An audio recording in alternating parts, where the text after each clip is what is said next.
Expanding the school-to-prison pipeline discussion.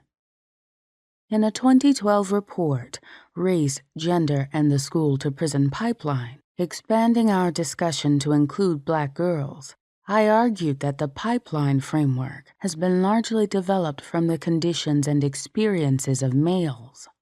It limits our ability to see the ways in which Black girls are affected by surveillance, zero-tolerance policies, law enforcement in schools, metal detectors, etc., and the ways in which advocates, scholars, and other stakeholders may have wrongfully masculinized Black girls' experiences. It encourages a kind of myopia that leaves everyone involved without a proper understanding or articulation of the school relationships and other factors that put Black girls in the system and on paths toward incarceration.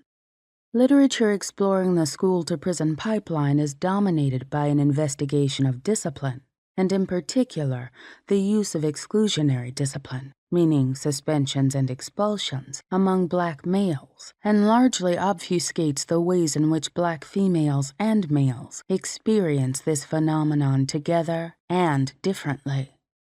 While leading a series of focus groups in New York to inform a report by the African American Policy Forum, Black Girls Matter, I encountered Tamara, who described her first experience with suspension as follows.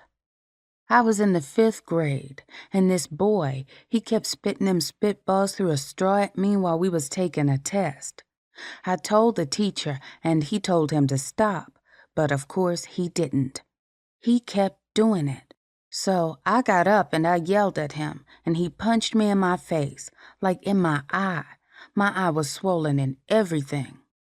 I don't even remember if I fought him, 'cause that's just how it ended, I think. But I remember that we both got suspended, and I was like, why did I get suspended? I was like a victim. All the girls rushed to my side. They took me down to the nurse, and then it was just a mess. Tamara described this incident as the first of many subsequent suspensions.